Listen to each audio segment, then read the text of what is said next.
같은 본문으로 지난주에 앞부분 배경을 다 설명을 드렸고요. 지난 성탄절에 그 중간 부분 잠깐 언급드린 후에 오늘 이제 이 말씀의 결론을 내려고 합니다.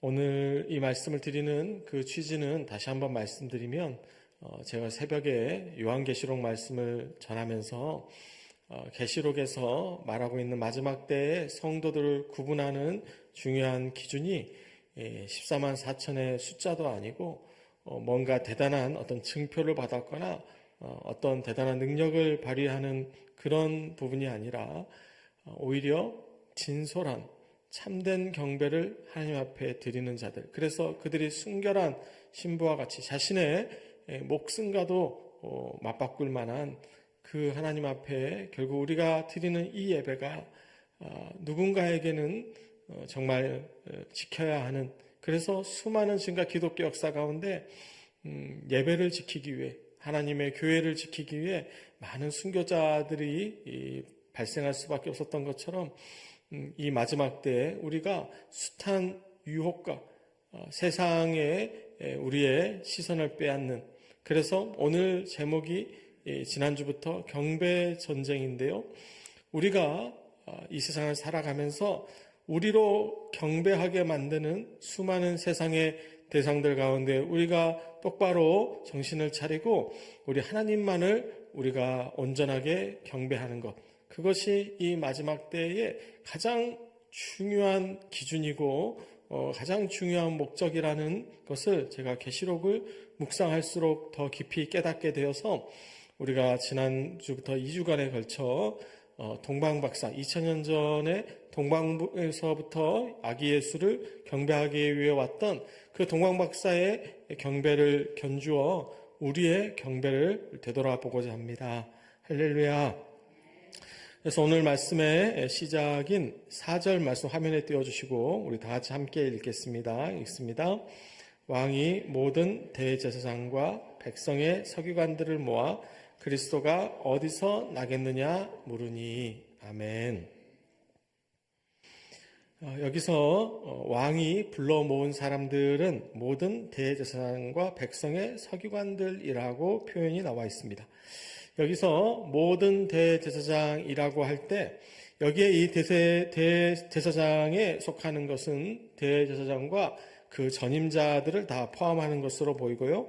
그뿐만이 아니고 당시에 성전에 봉사하는 제사장직이 무려 24개의 계급으로 나눠져 있었다고 합니다. 그래서 그 각 계급을 이끄는 모든 리더들이 바로 제사장의 고위 제사장 직책이었기 때문에 이들까지 다 불러 모은 이 호칭이 모든 대제사장으로 보이고요. 그리고 이 서기관들이라고 할 때 이 서기관들은 당시에 율법 학자이고 율법을 가르치는 교사들이었는데요. 그래서 그들은 유대교의 랍비라고 볼 수 있죠. 근데 그들은 단순히 교사 역할만 한 것이 아니고 당시에 유대인들 그 사회 구조에서 그들이 판사와 같은 역할을 했습니다. 그래서 사법 행정을 총괄하는 역할을 이 서기관들이 이 백성들의 존경심을 기반으로 해서 그런 사법 행정을 다 운영했는데, 그래서 많은 사람들 이렇게 재판했던 것을 보면, 판결했던 것을 생각해 보면 저희도 옛날에 어떤 시골 오지 시절에요. 지금 이 말씀의 배경은 2000년 전이기 때문에 2000년 전에는 저희가 아직 삼국시대도 온전히 도래하지 않았던 그런 고대 시대, 철기 시대, 이런 시대이기 때문에 그런 시대에 어디 재판이 제대로 잘 안 되는 것이죠. 예전에 우리 고대 사회를 생각해 봐도 무슨 사또가 각 마을마다 다니면서 재판하는 게 아니잖아요. 그래서 어떤 시골 같은 데 보면 그 시골의 훈장님이 곧 말씀의 법이라서 뭐 잘못한 사람 있으면 가서 훈장님이 이 사람 잘했다 잘못했다 이렇게 판가름 내줄 때도 있잖아요.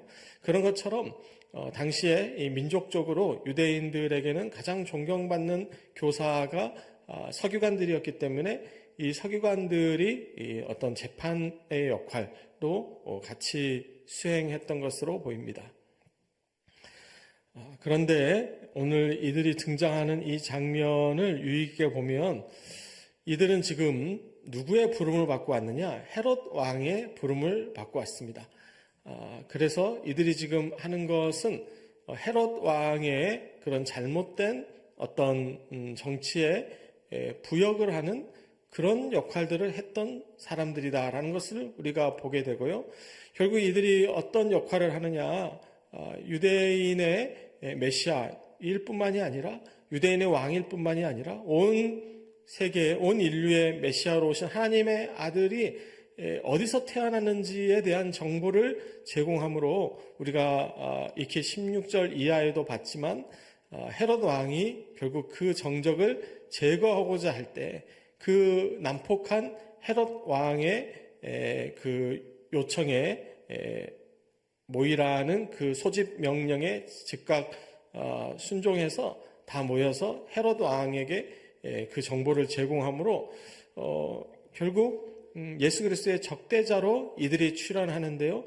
이들이 처음에만 이렇게 출현합니까? 지금 이것이 우연입니까? 이들이 실수로 이렇게 한 것입니까? 이들이 속아서 이렇게 한 것입니까? 그렇지 않죠. 이 대제사장과 서기관들은 이후에 여러 번 언급되는데요. 마태복음 20장 18절도 그렇고 21장 15절도 그렇습니다. 대표적으로 마태복음 21장 15절 한번 다음 본문 띄워주시면 어떻습니까? 대제사장과 서기관들이 예수께서 하시는 이상한 일과 또 성전에서 소리질러 호산나 다윗의 자손이 하는 어린이들을 보고 노하여라고 하고 있죠.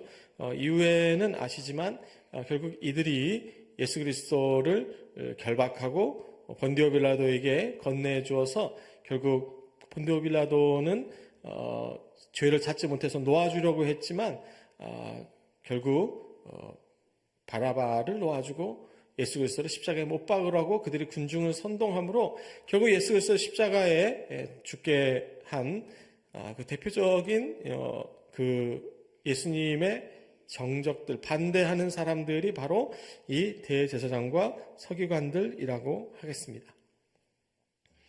우리는 이러한 모습을 보면서 동방 박사들과 너무 대변되죠. 제가 지난주에 말씀드리면서 이 박사에 해당되는 헬라어 마기라고 하고 하는 그 단어는 당시에 페르시아의 꿈을 해석하는 점술사들, 그래서 이들은 어쩌면 이교 사제들입니다.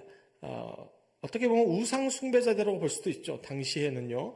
물론 이들에게는 예수 그리스도가 아직 이 세상에 오지 않으셨기 때문에 유대인만 선민으로 이렇게 구약의 말씀 안에서 그들은 율법 안에서만 신앙생활을 했기 때문에 제사 종교생활을 했기 때문에 아직 다른 민족에게 복음이 전해지지 않는 상태에서 아마 이 동방박사들은 별다른 그런 복음을 접하지 못하고 구원받을 기회를 얻지 못했을 것입니다. 근데 어찌됐든 이들은 신분이 이교의 사제들이었는데 오늘 이 본문을 보면 너무나 놀라운 것은 어떻습니까?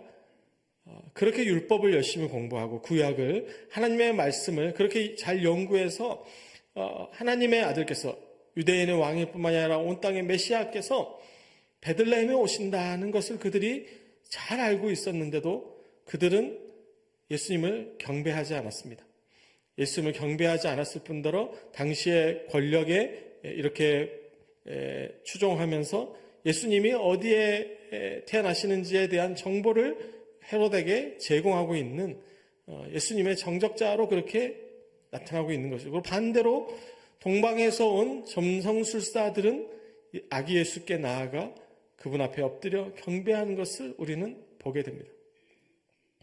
그래서 먼저 된 자가 나중되고 나중된 자가 먼저 된다는 것은 정말 성경 어디에서나 나오는 진리인 것 같아요. 그렇다면 우리는 먼저 되었다면 나중되지 않도록 늘 힘써야 할 줄 믿습니다. 이 서기관들은, 대제사장들은 종교의 지도자로서 더 하나님의 아들을 먼저 모시고 그분을 경배해야 될 마땅한 의무가 있었음에도 불구하고 오히려 그들은 자신들의 그런 종교적인 지식이나 성경적인 그런 권위를 자신들의 권력 유지에 사용함으로 왕과 결탁해서 세상 권력에 부역하는 그런 성경의 부끄러운 인물들로 남게 되었다고 하는 것이죠. 그렇다면 오늘날에는 이런 모습이 없을까요? 우리 한국교회도 높은 직급을 받고 직분이 높고 신앙생활을 오래 하고 성경적인 지식이 많은데 오히려 하나님께 더 영광되고 하나님을 경배하지는 못할 망정 오히려 하나님의 안티처럼 하나님의 적대자처럼 되어버리지는 않는지 이 대제사장과 서기관들의 모습 가운데 반드시 우리의 모습을 되돌아보고 우리 모두가 늘 주의하고 우리는 더 겸손하게 하나님 앞에 이 동방 박사들처럼 하나님 앞에 나와 엎드려 경배해야 할 줄 믿습니다. 이제 7절 이하를 보면 그래서 헤롯이 그 정보를 얻고 박사들을 불러서 이 별이 나타난 때를 자세히 묻습니다. 그리고 이제 8절에서 헤롯이 이 동방 박사들을 속이기를 시작하는데요. 우리 8절 말씀 같이 읽겠습니다. 읽습니다. 베들레헴으로 보내며 이르되 가서 아기에 대하여 자세히 알아보고 찾거든 내게 구하여 나도 가서 그에게 경배하게 하라. 아멘. 지금 제가 생략한 그 중간 부분은 지난 성탄절 때 그 부분 설명을 드렸으니까 그렇게 다 이해하시려고 보고요. 또 지금 이 부분도 제가 지난주에도 잠깐 언급을 드렸던 것 같은데 제가 1부하고 2부하고 설교하다 보니까 어느 쪽은 좀 강조하고 어느 쪽은 좀 빠뜨릴 수도 있어서 다시 한번 말씀을 드리면 어떻습니까? 지금 헤롯 왕은 동방 박사들을 속이고 있습니다. 그것은 동방 박사들이 페르시아라고 하는 당시에 이스라엘 동편에 있었던 상당한 강대국에서 왔던 것으로 보이기 때문에 물론 이들의 출신지가 성경에 명확하게 나오지 않고 있지만 우리가 무엇만 보아도 이 동방 박사들이 보통 사람이 아니라는 것을 확인할 수 있다고 말씀드렸습니까?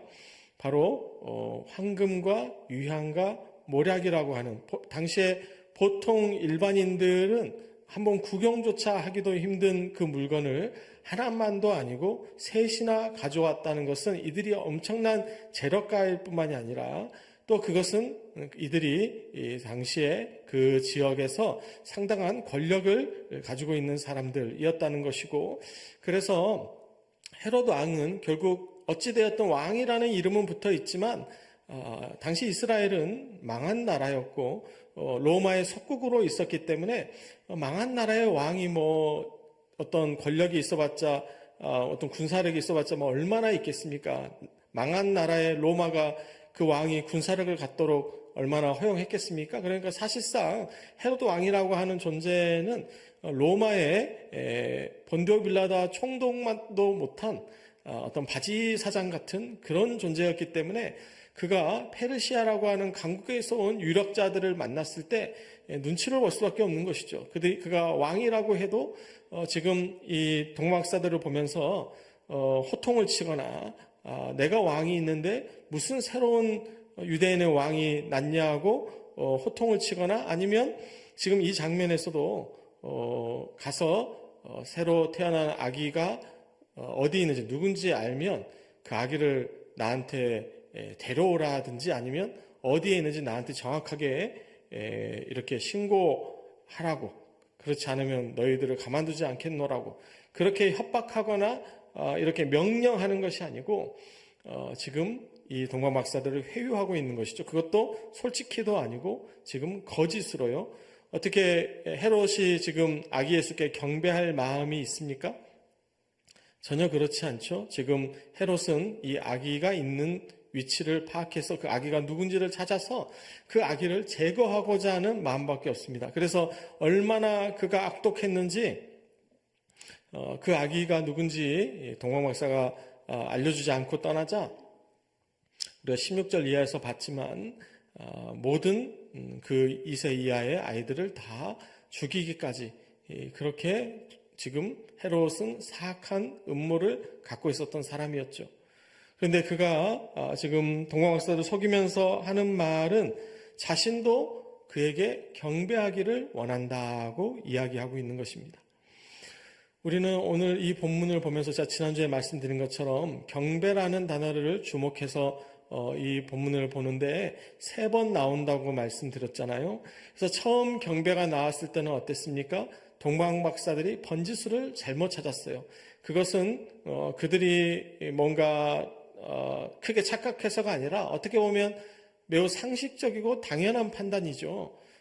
내비게이션도 아니고 별 따라오는데 지금 베들레헴과 그 예루살렘은 상당히 가까웠기 때문에 별이 어디 위에 떴는지가 명료하지 않을 때 그들은 당연히 당시의 수도이고 당연히 왕으로 태어나려면 왕가에서 태어나야 하기 때문에 헤롯 왕을 찾아갈 수밖에 없었던 것이죠.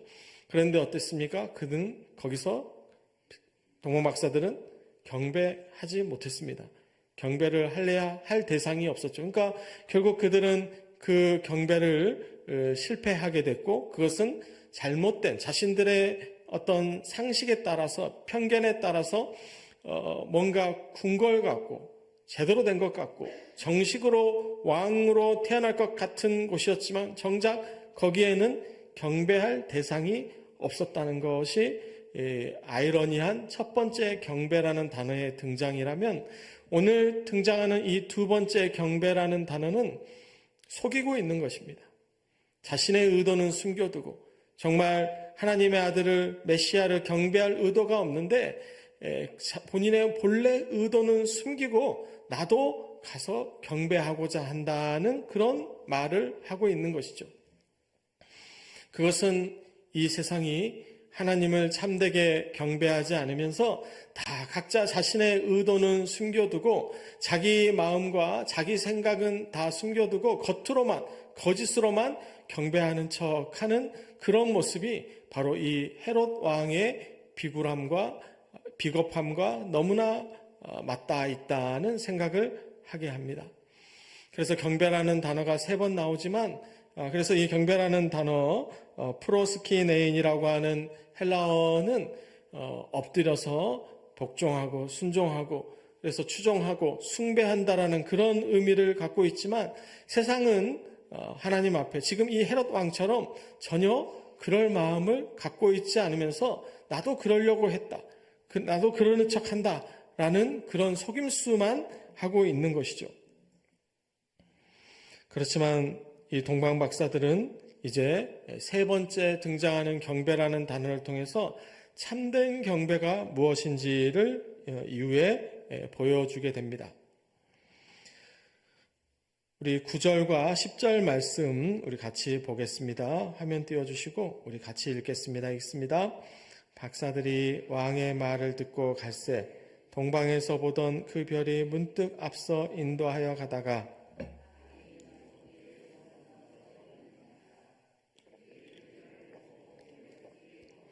기뻐하더라. 아멘.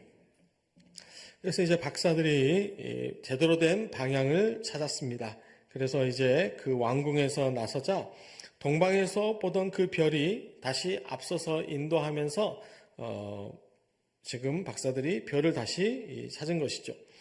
그래서 우리는 이 별을 보면서 이 별이 동방에서부터 이 박사들을 이 점성술사들을 서쪽으로 이 예루살렘 쪽으로 점점 인도하여 왔다는 이러한 암시도 상당히 우리가 흥미롭게 볼 수 있는데요. 그것은 모든 별은 동쪽에서 뜹니다. 여러분 해나 별이나 다 동쪽에서 떠올라서 서쪽으로 지는데요.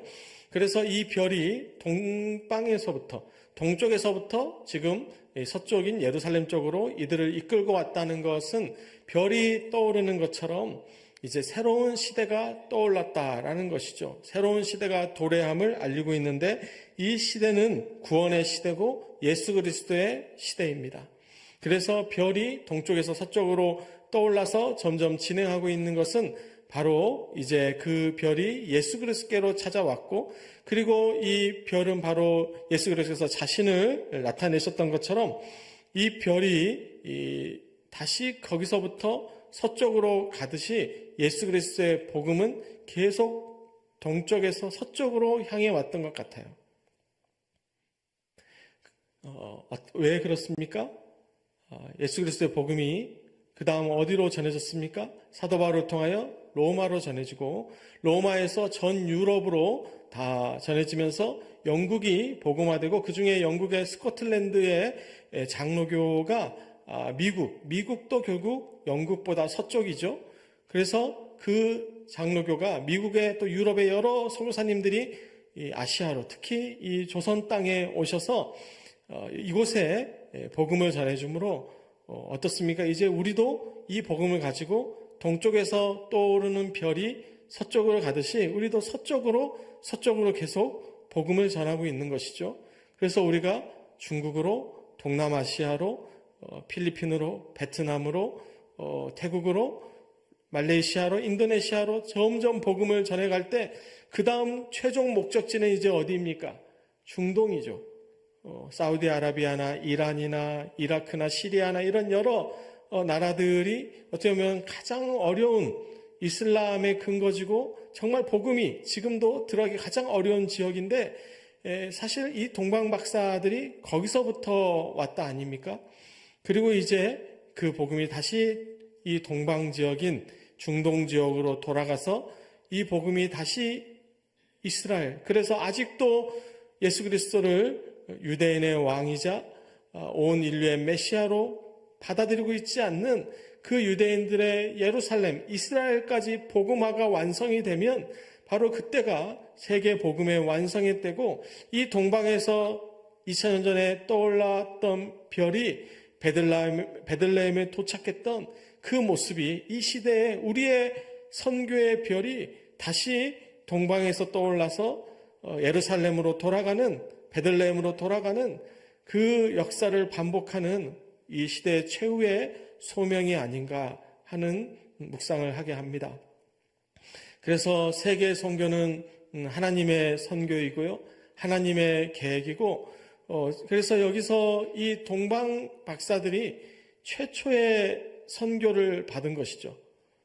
예수 그리스도가 오신 것은 유대인만을 구원하러 유대인의 왕으로만 오신 것이 아니라 모든 인류를 구원하신 온 세상의 구주로 오셨기 때문에 그분은 탄생에서부터 선교하셨는데 바로 동방에서의 이교 사제들을 불러다가 그들에게 예수 그리스도 메시아의 오심을 알려주심으로 이미 그때부터 세계 선교가 시작되고 우리 주님 이 마국간에 그 말 구유에서부터 세계 선교가 시작된 줄 믿습니다. 그래서 우리는 그 뜻을 받들어서 지금도 우리가 최선을 다해서 무엇보다도 세계 선교를, 이 복음이 다시 예루살렘, 베들레헴에 돌아가기까지 우리가 세계 선교의 최선의 노력을 다해야 할 줄 믿습니다. 끝으로 우리 11절 말씀 다 같이 읽겠습니다. 읽습니다. 집에 들어가 아기와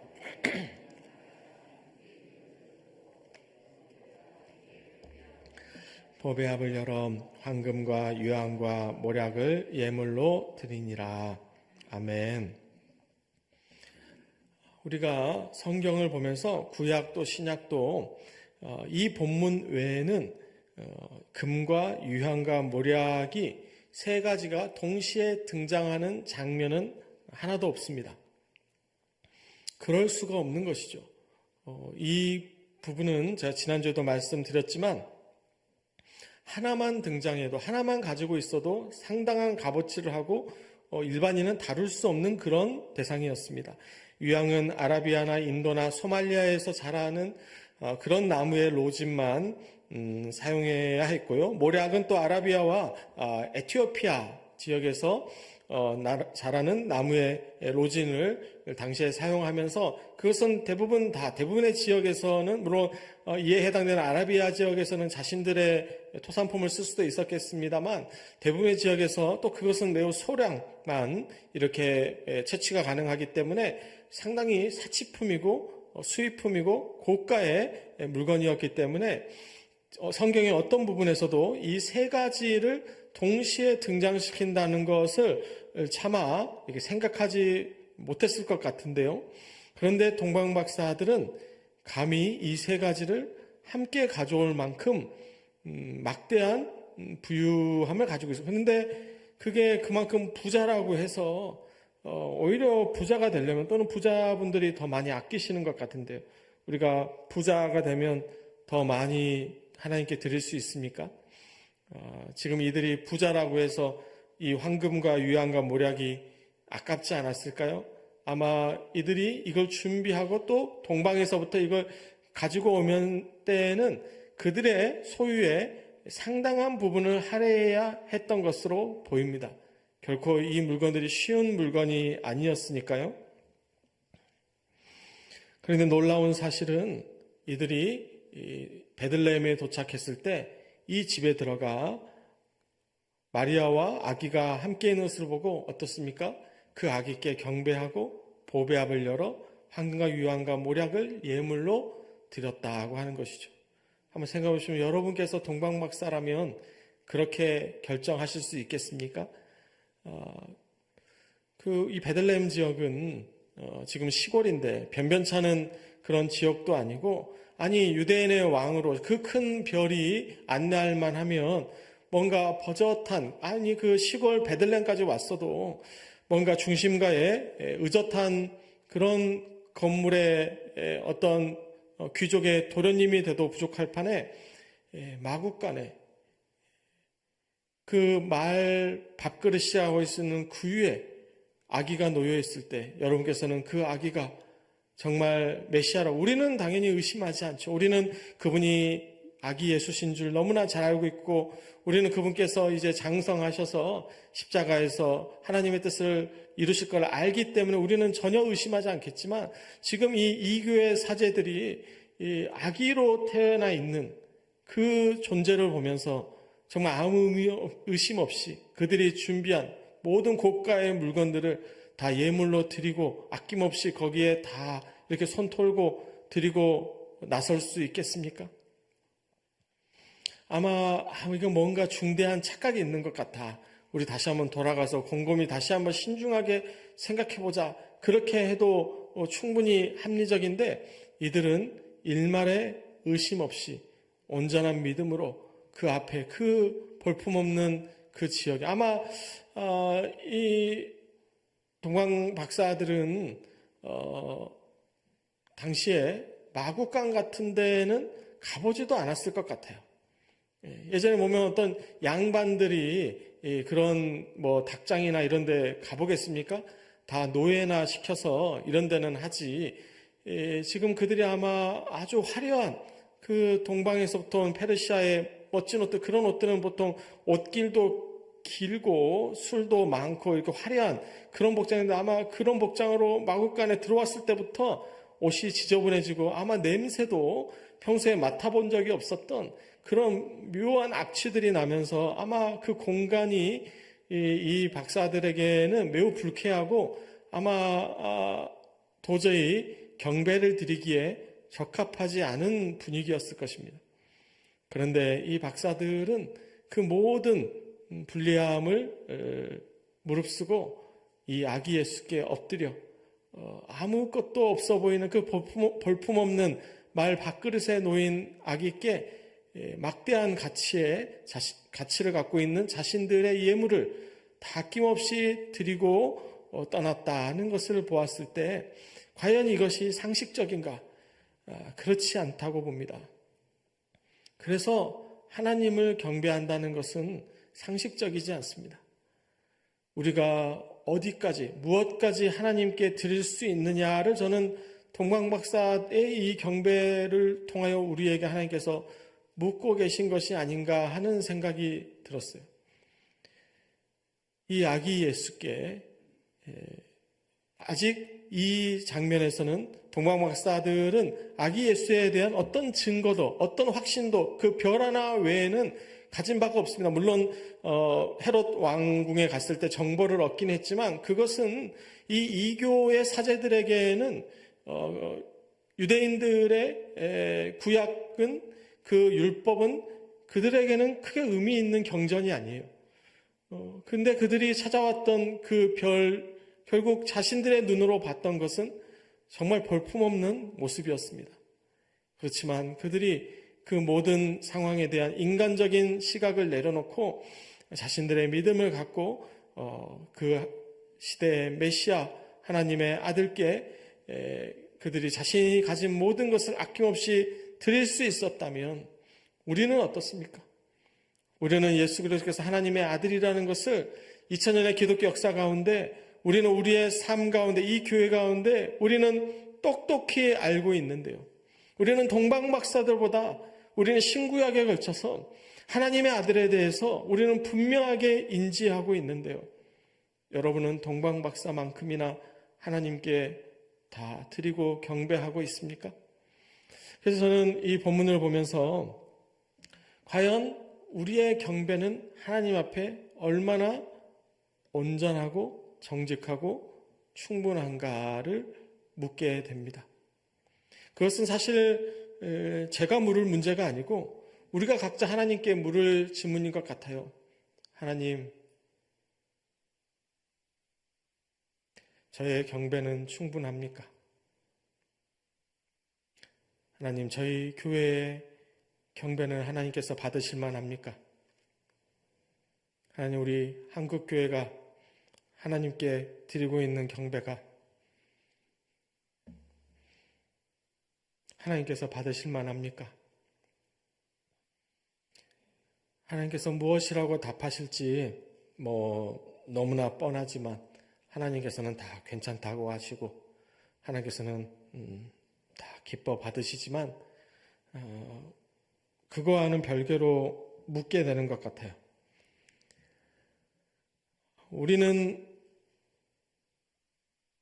이 세상을 살아가면서 반드시 어떤 대상을 경배하게 되어 있습니다.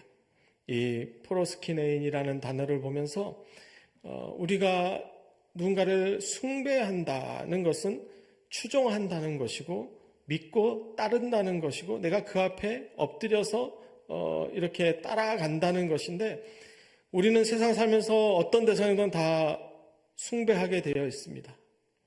우리가 세상을 숭배하든 돈을 숭배하든 성공을 숭배하든 어떤 사람은 자신의 안전을 숭배하고요. 자신의 성공을 숭배하고 어떤 사람은 자신의 평안함을 숭배합니다. 어떤 사람은 자신의 취미를 숭배할지도 모르고요. 세상은 어떤 대상을 숭배하려 합니다. 그래서 보면 틀린 지도자가 대통령이 이상한 명령을 내려도 그것을 숭배하는 사람들은 아직도 그게 맞다고 틀림이 없다고 생각하는 사람이 여전히 있잖아요. 물론 아주 극소수지만 그래서 그런 사람들은 나라와 민족과 역사를 인지하고 숭배하는 게 아니라 그들은 어떤 특정 개인을 숭배하는 것이죠. 이 세상을 살면서 나는 누구도 숭배하지 않는다고 말하는 사람들은 정작 자신을 숭배하고 있는 것입니다. 나는 내가 신이다. 나는 내가 모든 것을 결정한다. 나 외에는 나는 어떤 대상도 숭배할 가치가 없다고 말하는 사람들은 마치 자신이 하나님인 것 마냥 자신의 판단과 자신의 사고력을, 자신의 능력을 숭배하고 있는 것이죠. 그래서 결국 우리 인간은 어떤 대상이든 경배하며 숭배하며 살아가는데 우리가 하나님을 참되게 경배하고 있는가? 여러분은 이 시간에 모든 정성을 다해서 여러분이 가지신 모든 마음과 생각과 정성을 다해서 하나님을 경배하고 계십니까? 할렐루야. 여러분, 우리의 매일의 삶 가운데 매 순간 여러분은 누구를 어떻게 경배하고 계십니까? 여러분이 하나님을 경배하지 않고 있는 그 순간이라면 아마 그 순간에 우리는 다른 데에 정신을 빼앗기고 있을지 몰라요. 우리는 조금만 정신줄을 놓으면 세상이 우리의 경배를 빼앗아 갑니다. 우리가 그 순간 우리는 돈을 경배할 수도 있고 나의 성공을 또는 나의 자녀의 성공을 또는 우리 이웃의 어떤 특정 목적을 우리는 하나님보다 앞세우고 그것을 경배할 수도 있습니다. 그래서 우리는 2024년 이 마지막 예배를 드리면서 지난 1년간 나는 하나님을 어떻게 경배해 왔는가? 하나님은 나의 경배를 그동안 어떻게 받으셨겠는가? 그리고 2025년 새해를 앞두시면서 우리 하나님은 가벼운 경배를 받으실 분이 아니신 줄 믿습니다. 그분은 어떤 경배도 괜찮다고 받아주실지 모르겠지만 최소한 우리의 마음과 자세는 이 동방 박사들이 먼 길을 어렵게 와서 수고롭게 와서 그들이 가진 막대한 보물들을 이 아기 예수께 겸손하게 내려놓고 엎드렸던 것처럼 우리도 하나님 앞에 우리의 가장 소중한 것을 내려놓고 엎드릴 수 있는 신앙, 우리가 모르긴 몰라도 이 이교 사제들보다는 경배를 잘해야 하지 않겠습니까? 하나님께서 우리를 어떻게 구원하셨고 우리 민족을 어떻게 세우셨는데 이 고대 페르시아에서 근거도 없이 온 이 동방 박사들이 한 경배보다는 우리의 경배가 나아야 하지 않을까요? 이 시간 우리 말씀을 정리하면서 마지막 찬양은 왕 되신 주 앞에 내가 나아갑니다. 우리 주님을, 왕 되신 주님을 경배합니다. 우리가 정말 하나님을 왕으로 모시고 있는, 이 세상에 참 많은 지도자들, 대통령, 왕이 있는 것처럼 보이지만 그들은 다 껍질뿐이고 진정한 왕이신 예수 그리스도, 우리 하나님께 우리가 그분만을 따르며 우리가 경배하겠노라 하고 우리 결단하면서 같이 찬양하도록 하겠습니다.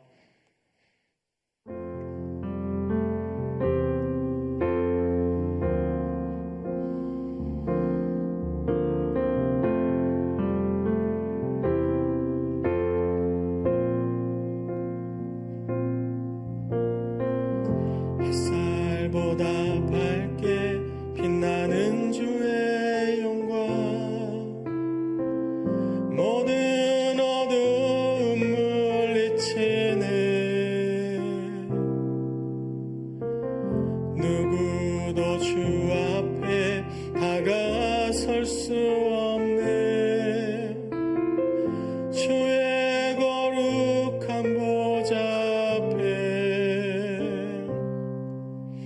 오직 주의 보혈, 주의 긍휼을 의지하여 나가리.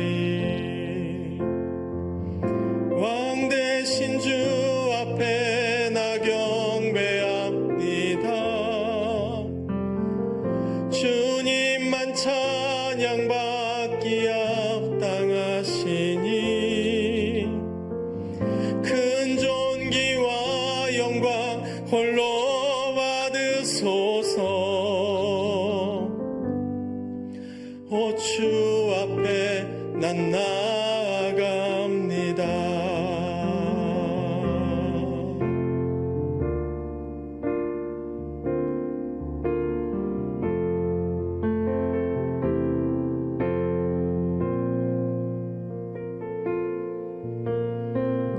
햇살보다 밝게 빛나는 주의 영광,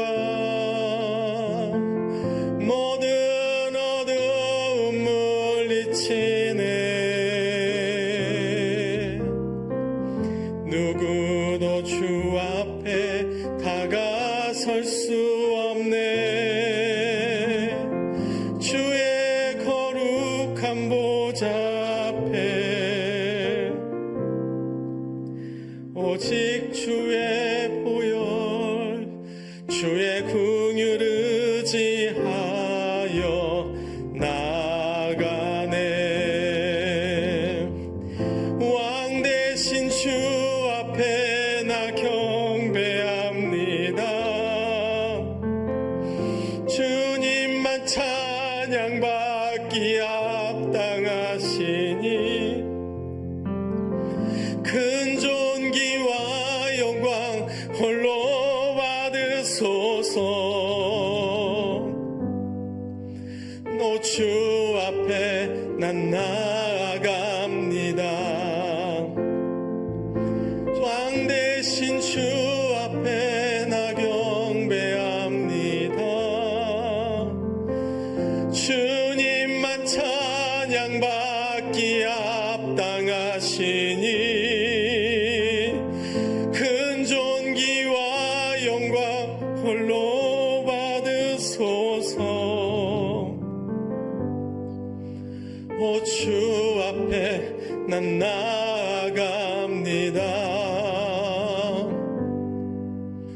오 주님 내가 나아갑니다.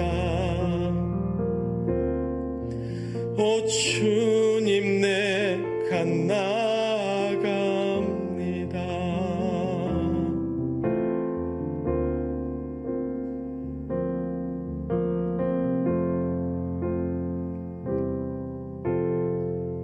할렐루야. 아멘. 그래서 오늘 한 해를 마무리하면서 저 역시도 요한계시록을 묵상하고 또 이 예배를 계속 드리면서 매 순간 하나님께 다시 묻게 되는 것 같아요. 하나님, 저의 경배는 하나님께서 받으실 만합니까? 이 마지막 때에 하나님, 저의 경배가 하나님 앞에 온전히 드려지고 있습니까? 하나님, 저의 경배가 하나님 앞에 충분합니까? 우리가 하나님 앞에 이 질문을 드리면서 우리가 다시 한번 되돌아봐 진다면 여러분 결단하십시오. 우리 새해에는 더 하나님께 온전한 경배를 드리기로 우리가 결단하면서 우리의 모든 예배를 하나님 앞에 중심으로 진정으로 드리기 원합니다. 이 시간 우리 기도하기에 앞서서 오시기 전에 뉴스를 보신 분도 계시겠지만 상당히 무거운 마음으로 예배하게 되는 이유는 가까운 무안공항에서 비행기 사고가 났습니다. 지금 뉴스를 제가 오기 전까지 봤을 때는 28명이 사망하고 2명이 구조됐다고 하지만 180명이 넘는 비행기를 지금 상황을 봤을 때는 2명 구조된 분 외에는 아마 생존자가 많지 않을 것으로 그렇게 보이는데요. 저희가 예전에 세월호 참사나 이태원 참사에 이어서 비행기 큰 사고가 오늘 오전 9시경에 무안공항에서 난 것 같습니다. 참 어려운 때에 또 우리 이 지역사회에 참 가족을 잃고 지금 그 비행기에 탑승한 이웃과 가족들이 매우 두렵고 발만 동동 구르고 있을 것 같은데요. 하나님 위로해 주시고 한 사람이라도 그 불타는 비행기 안에서 생존해서 무사 귀환할 수 있게 해달라고, 그리고 그 극심한 지금 슬픔과 두려움에 쌓여있는 유가족들에게 하나님 위로해 주시고 이 지역사회 참 그 무안공항에서 착륙한 비행기에 타신 분들은 다 이쪽 지역분 대부분 아니겠습니까? 이 지역사회에 많은 위로가 있을 수 있게 해달라고 우리 잠깐 여러분 생각하시면서 우리 주여 삼창하고 기도하겠습니다.